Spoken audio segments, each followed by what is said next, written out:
It's not often I get to do a video with like an amazing sunset in the background, so I thought I'd take the opportunity. And yes, my feet are getting soaked, but I love it. Let's just hope there's no jellyfish. I don't think there is. Um, Anyway, thought I'd talk about the old version of your avoidant ex, when they were loving, when they were present, when they were here with you. They seemed to be everything that you wanted them to be, and then they changed. So, what made them change, and who are they? This is a question that my client brought up and said that it would be a really good video idea. And I think she's right, because this is a very, very common thing that people ruminate on. You know, who actually is your avoidant ex? Are they the version of them that they showed you they could be before, or are they this version, which is avoidant, shutting down and disappearing when you most need them? So let's unpack that. Before I get into this video, I want to tell you that there is 2 spaces left on the self-abandonment trap. This is for anybody who has lost your spark, is obsessing about somebody else, would like to be reconnected back to yourself again, because we know that that is where the magic happens. That is where dynamics flip. That is where dynamics relationally can actually change. Not when you're obsessing up at 3 in the morning, asking ChatGPT and all your friends to give you reassurance that they're definitely coming back, talking to tarot readers about it and all of that kind of stuff. You're in a very sort of unsteady place there. So we do not create great things from that place. We create more self-abandonment from there. And so if you want to be reconnected back to you and more in control of your life again, come to the self-abandonment trap. We've got 2 spaces left. And we start on the 19th of May. Okay, so when it comes to your avoidant ex, they showed you a version of them that was present, that was calm, that could listen, that texts you back all the time, that you had these amazing, long, deep conversations with. And then something changed, didn't it? Something changed. They started pulling away, and the relationship felt very different. Suddenly you're forced to chase them. You're forced to try to get back the status quo that you had originally. This is the anxious and avoidant loop dynamic that is really, really painful, because suddenly, you know, the original status of the relationship, which was connected, you're good together, it feels clear, you feel like you've got a future, everything's moving in the right direction, feels like it's not there anymore. And because at that point you became very attached, your absolute mission is to get back to that. Your absolute goal is to get back there. But something happens with someone who is avoidant when the relationship starts to become more of a serious thing.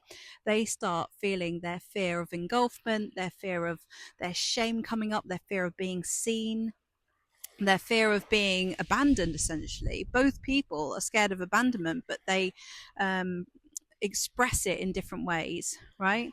And so the old version of your avoidant ex was not necessarily the whole of who they are. That was the less scared version of them. That was them not under stress. That was them not under pressure. But them also is the version of them that they are showing you. They're showing you another side of them which you hadn't seen before, which is, this is what happens when people when life happens, right? When stress happens, when something changes, when relationship dynamics become more intense or more serious, our emotional responses change as well, right? And with avoidance, when they start to feel overwhelmed in any way, it could have been from work, money pressure, illness, whatever it was, or it could have been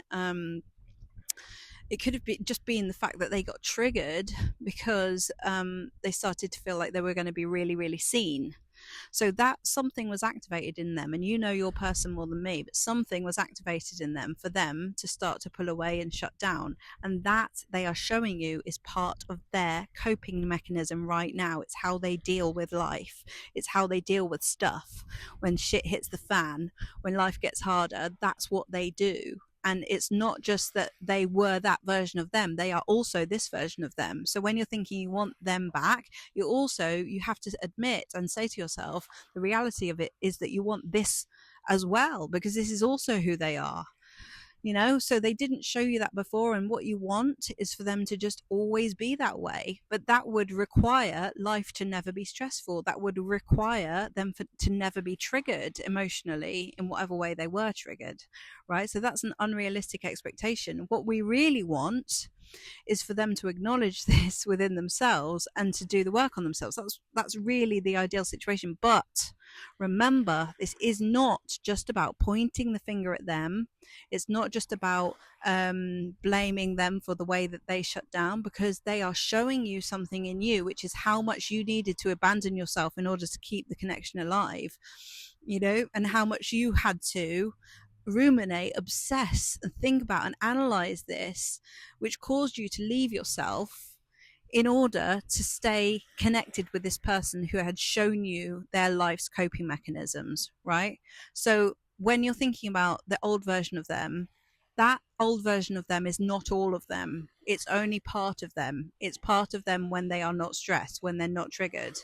But a part of them when they are stressed and when they are triggered is also this pulling away, shutting down, distancing themselves, saying that they don't deserve you or whatever it is, or saying that they just can't do it right now. That's also what they do. That's also who they are. So there is no old version of them. There's a less stressed, less triggered version of them, and there's the triggered and stressed version of them, an overwhelmed version of them, and they both exist. So it's not that this person is incapable of being that again, but they come as a package deal right now with these coping mechanisms that don't serve the relationship. Do you see what I mean? So it's not that you can get back that. You can sometimes. That's why it's so confusing, because sometimes they can be like that, but they will also return to their default coping mechanisms, which they haven't worked on. Yeah.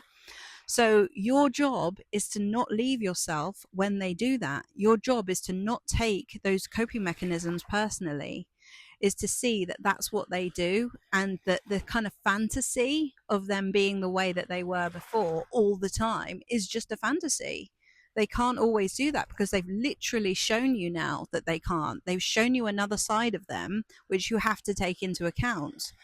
They're not going to go and meet another person and just be like that all the time. They won't.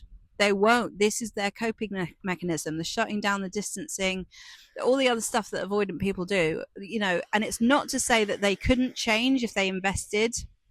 And also, just to say that actually, I think that a realistic way of thinking about this is that people's deeply wired coping mechanisms to some degree will always be that way, but they learn to express it more, to express their needs. The other thing as well to say is that when you're thinking about who is this person, are they that version or are they this version?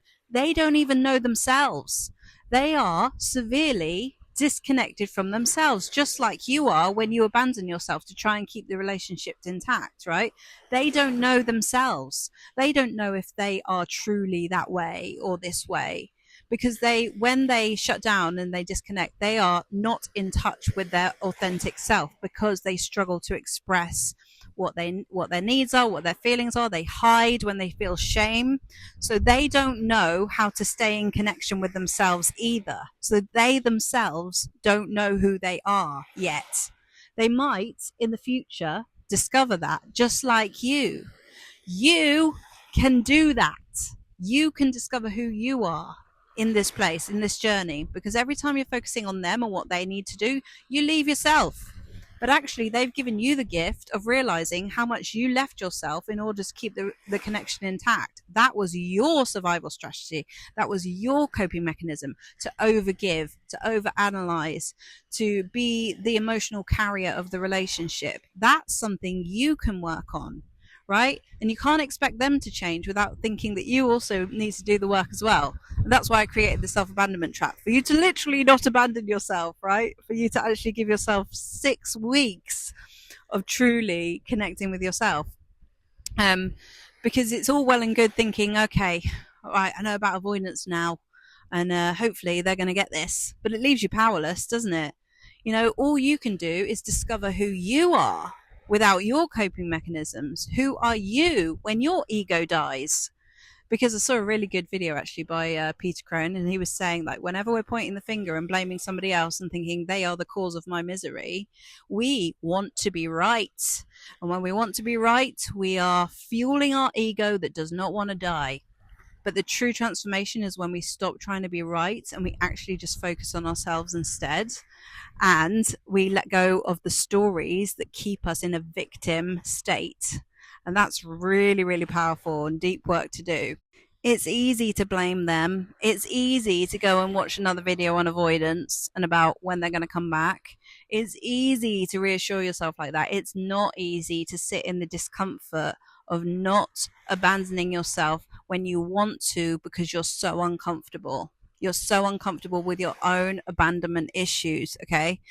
The anxious and avoidant people mirror each other in different ways, okay? You're both scared of abandonment, you're both scared of rejection. The avoidant expresses it more overtly. They disappear, they shut down, they do that, they hide. Whereas the anxious party is more likely to go towards, to chase, to figure out, to analyze, to kind of try and fix it. You know, like my client said, if I don't fix this, I will die. If I don't fix this relationship, I will not be okay. You know, that's how I used to feel as well in my relationship with my ex. It just felt like everything was pinned on that. And if I didn't figure that out, then I wouldn't be okay. You will be okay. I'm okay. We're all okay, actually. And so it's a story of the mind that keeps that ego state in that operation of victimhood that keeps you powerless and does not allow you to step into your authentic self, which is grounded, open, loving, accepting. Okay. And the same with the avoidant, right? They're doing the same thing in a different way. And we tend to meet people who match our exact level of woundedness.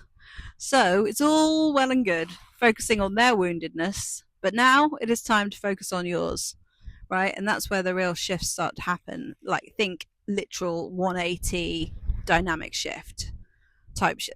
That is what happens when you really start to really take responsibility for your side of the street. So if you want any more information about the self-abandonment trap and you want to stop going around in the loop of doom, then there are 2 spaces left. I would love to meet you, love to see you there. It's going to be a beautiful, creative, spark aliving time, if that's a thing. Spark aliving. Anyway, I love this sunset. Isn't it good? It's a good night to do this. I'll try and do some more while I'm here. Got 2 nights left. Thanks for watching, everybody, and I'll see you in the next video.